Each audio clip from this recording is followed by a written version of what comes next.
উপমা তুমি কি করতেছ? আমি ঘর মুছাচ্ছি। তাই? আসলে এটা হচ্ছে উপমা, ও হচ্ছে আমাদের বাসার রেগুলার কাছের কুয়া। ও অনেক কাজ করতে পারে, কিন্তু ওই যে ওই ওয়ালমেটটা লাগানোর জন্য আমি ট্রাই করতেছিলাম। আমার মেয়ে হ্যাঁ, আমার মেয়ে এটাকে বাধা দিয়েছে। এখন এই যে আমাদের পার্মানেন্টলি কাজের বুয়াটা কাজ করা শুরু করে দিয়েছে। এখন ঘরে এসে সমস্ত কাজ করে ফেলবে। দেখতে থাকুন পুরো ভিডিওটা। আর যদি আমার ভিডিওটা ভালো লাগে, এরকম কাজের বুয়া দরকার হয়, তাহলে আমার সাথে কমেন্টে যোগাযোগ করবেন, সুন্দর এরকম বুয়া দিয়ে দিব। এখন বুয়া কোথায় যাচ্ছে? এখন বুয়া সোফা গুছাইতে আসছে। আমাদের বুয়াটা অনেক ভালো, কিছু বলতে হয় না, শুধু একবার বলি উপমা এই কাজগুলো করে ফেলো তো, আর হচ্ছে উপমা করে ফেলে।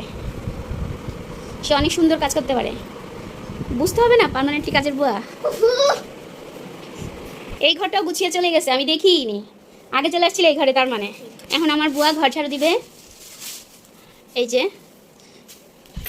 যদি আমাদের ভিডিওটা ভালো লাগে তাহলে অবশ্যই লাইক, কমেন্ট এবং সাবস্ক্রাইব করে আমার পাশে থাকবেন। এরকম বুয়া পেতে চাইলে কমেন্ট করবেন।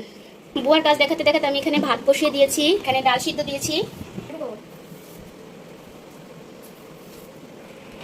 তুফান, তুফান, তুফান, কি কি হয়েছে? তুমি ওখানে থাকো। কি কি হয়েছে? কি?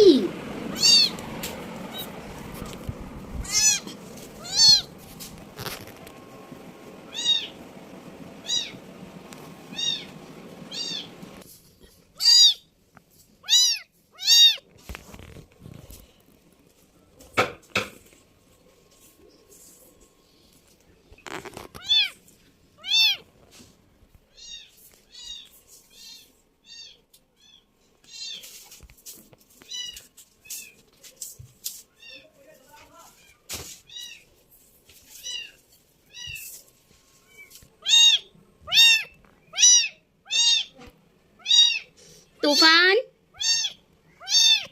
ওর মা নেই, ওর সাথে আরেকটা বাচ্চাকে পাওয়া গিয়েছিল, দুজনকে। তো একজন মারা গিয়েছে, আর ওকে আমরা এখনো পর্যন্ত রাখছি।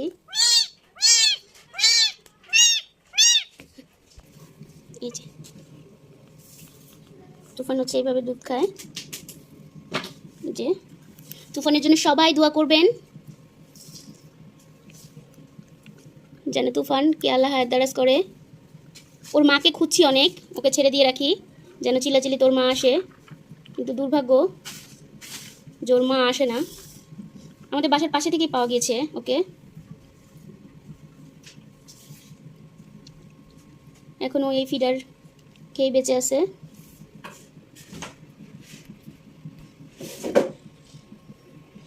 আমাদের বুয়ার কাছে আজকের ভিডিওটা এই পর্যন্তই।